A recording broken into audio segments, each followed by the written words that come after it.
Hello everyone, very good morning. I hope everyone feeling fine. इस video में discuss करेंगे Haryana CET mains के अंदर जो आपका ग्रुप 20 है।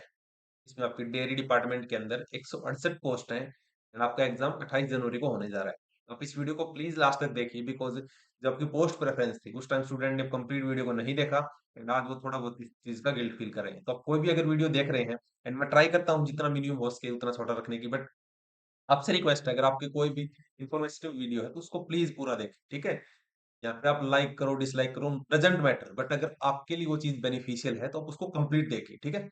इसमें हम डिस्कस करेंगे कि कौन कौन सी पोस्ट जो कि एग्रीकल्चर के स्टूडेंट के लिए है, बिकॉज ये चैनल थोड़ा सा टिल्ट है एग्रीकल्चर कैंडिडेट के लिए। उन्हीं के बारे में हम डिस्कस करेंगे एंड यहाँ पे जो कैंडिडेट्स को क्वालिफाई करवाया गया है 814, तो क्या इतने कैंडिडेट्स हैं? तो डेफिनेटली नो, बिकॉज यहाँ पे आई डोंट थिंक एचएसएससी ने कोई भी वेरिफिकेशन किया है। क्वालिफिकेशन की हम बात करें, इन्होंने जितने भी कैंडिडेट थे सभी के रोल नंबर इश्यू किए, फर्स्ट थिंग।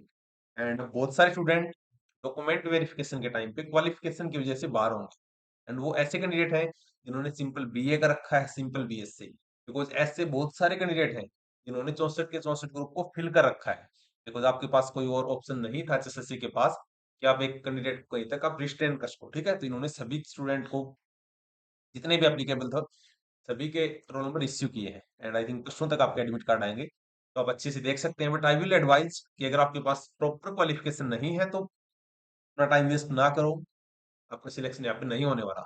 स्पेशली उन स्टूडेंट के लिए जिनके पास प्रॉपर क्वालिफिकेशन नहीं है, ठीक है। अब बात करते हैं एग्रीकल्चर ग्रेजुएट्स के लिए, बिकॉज आपके लिए एक बहुत अच्छी अपॉर्चुनिटी है एंड प्लीज इस वीडियो को लास्ट तक देखिए, ठीक है।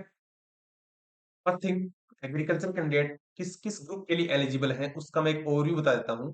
कैटेगरी नंबर 176 के लिए आप एलिजिबल हो, ठीक है। कैटेगरी नंबर 177 के लिए आप एलिजिबल हो। देन कैटेगरी नंबर 181, ये तीन कैटेगरी है इफेक्टिवली जिसमें आप एलिजिबल माने जाओगे। अब बाकी कैटेगरी स्टूडेंट सोचेंगे हम इससे ज्यादा भी किया है, तो फर्स्ट थिंग, प्रोडक्शन के अंदर एग्रीकल्चर कैंडिडेट एलिजिबल नहीं है। डिपार्टमेंट ने क्लियर कर दिया था कि एग्रीकल्चर कैंडिडेट जो कि बीएससी इन एग्रीकल्चर का रखा है या फिर एमएससी इन एग्रीकल्चर, उनके पास एक्सपीरियंस भी नहीं है ना उन्होंने कोर्स में ऐसा कुछ पढ़ा ना कोई एक्सपोजर उन्होंने देखा है डेयरी साइंस में, जो कि बिल्कुल सही भी है, आपके लिए ही बेनिफिशियल है। अगर सिलेक्शन हो भी जाता है तो वहाँ पे आप काम नहीं कर पाओगे, बहुत सारी टेक्निकलिटीज होती हैं। तो प्रोडक्शन के अंदर चाहे आपके एग्जीक्यूटिव असिस्टेंट की पोस्ट हो एंड असिस्टेंट मैनेजर, किसी भी पोस्ट में आप प्रोडक्शन डिपार्टमेंट के अंदर एलिजिबल नहीं है। एलिजिबल नहीं है 179 जो कैटेगरी है जिसके अंदर आपसे मांगा गया है ग्रेजुएट इन डेयरी और फूड प्रोसेसिंग। बैक्टीरियोलॉजिस्ट के लिए भी आप एलिजिबल नहीं है। देन आप पे 180 के लिए भी एलिजिबल नहीं है जिसमें MSc dairy science and graduate degree. तो आप एलिजिबल सिर्फ इन तीन कैटेगरीज के लिए है, 176, 178 एंड 181। बट सबसे अच्छी अपॉर्चुनिटी क्या है कि टोटल 168 पोस्ट के अंदर सबसे ज्यादा किसके अंदर है? 181 कैटेगरी के अंदर, जहाँ पे 139 पोस्ट है। फिर 6 पोस्ट आपकी एमआईएस असिस्टेंट मैनेजर की, फिर असिस्टेंट मैनेजर प्रोक्यूरमेंट 7 पोस्ट है।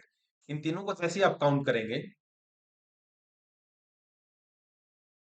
तो 152 के आसपास आपकी पोस्ट बन रही है, आपको 168। 16 ही ऐसी पोस्ट है जिसके लिए आप एलिजिबल नहीं है। मेजोरिटी आप मान सकते हैं कि आपके लिए ये पोस्ट रिजर्व है, काइंड ऑफ। क्यों है इसका रीजन आपको बताता हूँ।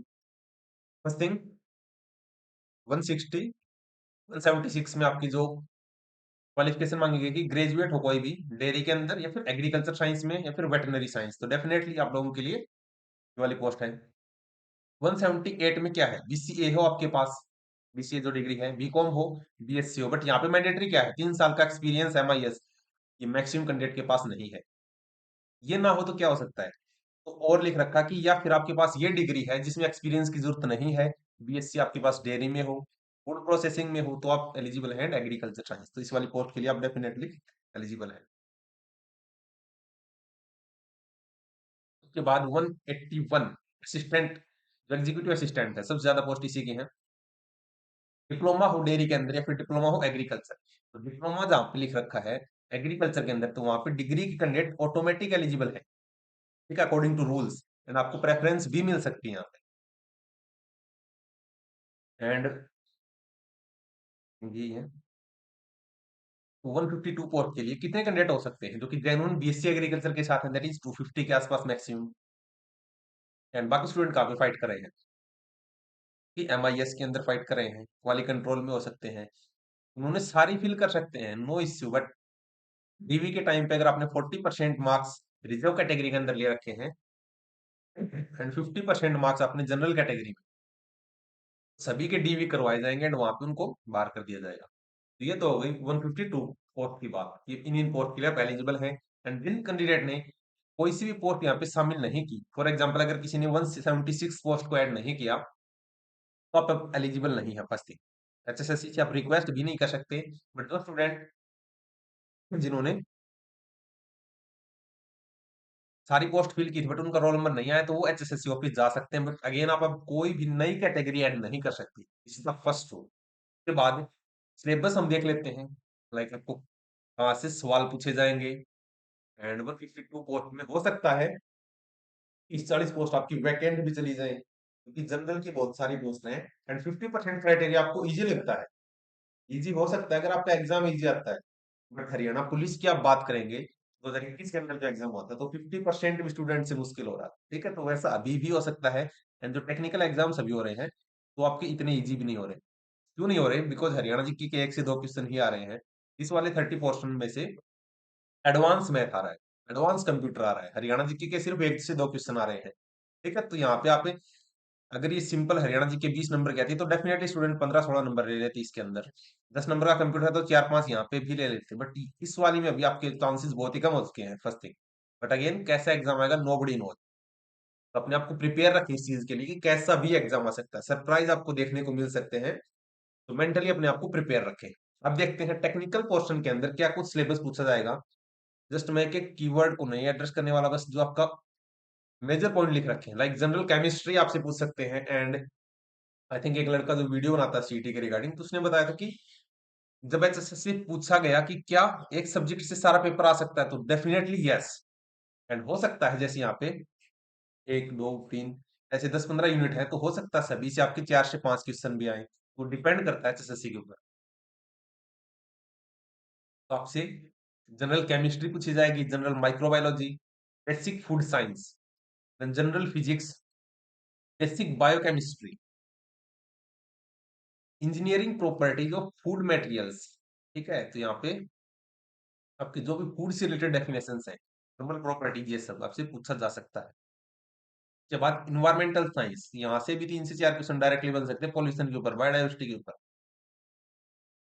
देन जो अलग अलग यूनिट ऑपरेशन है इन द फूड प्रोसेसिंग, ये भी आपसे पूछा जा सकता है। Food chemistry, food processing, business statics, जहाँ पे आपको जो स्टैटिक्स आप पढ़ते हो बीएससी एग्री वाले, वहां पे एमएससी एग्रीकल्चर में जो पढ़ते हैं, वो सारा का सारा यहाँ पे पूछा जाएगा।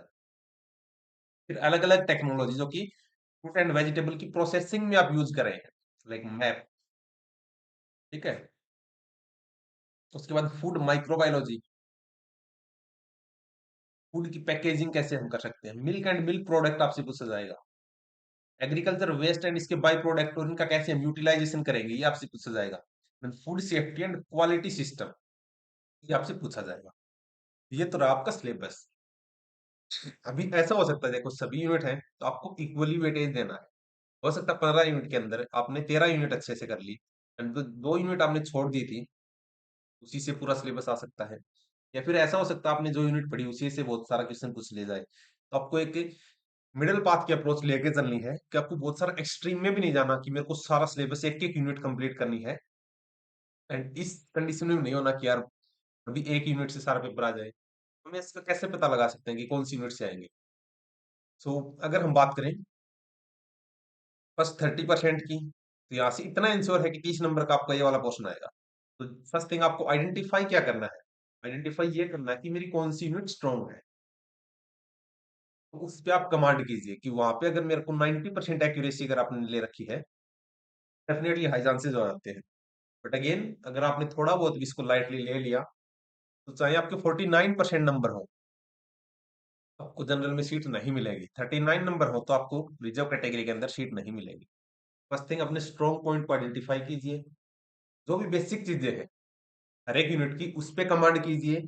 एंड ट्राई कीजिए जितने ज्यादा एमसीक्यूज आप सोल्व कर सकते हैं। ठीक है। एंड हम क्या कुछ प्लान करें इसके रिगार्डिंग, देखो यहाँ पे 15 यूनिट है, तो वॉल्यूंटरली जो भी स्टूडेंट इंटरेस्टेड है, प्लीज आप इस वीडियो के नीचे कमेंट सेक्शन में अपने जो भी सजेशन वो दे सकते हैं, या फिर आप मेरे को मेल कीजिए Narendra777 इस मेल के अंदर।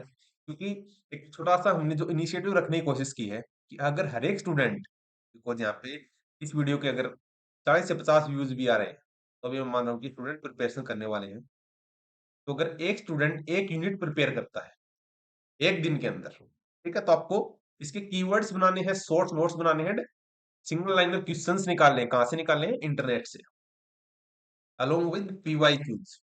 तो मैं आपको बता दूं कैसे आपको देखना है इसके अंदर। तो अगर ऐसे 15 कैंडिडेट भी करते हैं, एक दिन के अंदर आपको सारा का सारा कंपाइलेशन मिल सकता है।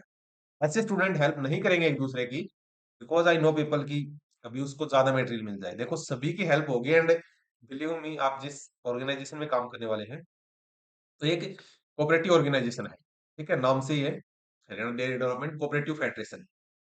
कोऑपरेशन आप अभी से स्टार्ट कर सकते हो, ठीक है, आज से ही। एंड इससे सभी का फायदा है, बिकॉज एग्रीकल्चर कैंडिडेट बहुत ही कम है इसमें भी। पर्सनली मैं जिनको जानता हूँ, 4 से 5 कैंडिडेट एसडीओ बन चुके हैं, एंड 5 से 6 कैंडिडेट का क्या है आपका एएफओ का मेंस है, तो वो इस एग्जाम को स्किप नहीं करने वाले, एएफओ की तरफ जाने वाले हैं।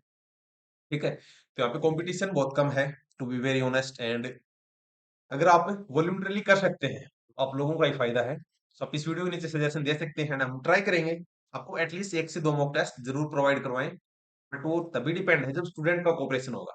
ठीक है, तो आप एक टेलीग्राम ग्रुप हम क्रिएट करेंगे, HSSC CET ग्रुप 20, इस वीडियो के डिस्क्रिप्शन में आपको मिल जाएगा, तो आप उसको ज्वाइन कर सकते हैं। एंड ट्राई करेंगे जो भी रेलेवेंट क्वेश्चन है किस टाइप की पूछे जा सकते हैं उसके रिगार्डिंग 1 या 2 दिन के अंदर आपको मटेरियल प्रोवाइड करवाए। तो अभी के लिए इतना ही, बाकी आपका जो भी डाउट आप प्लीज कमेंट सेक्शन में पूछ सकते हैं। तो आज के लिए इतना ही, thank you, have a nice day.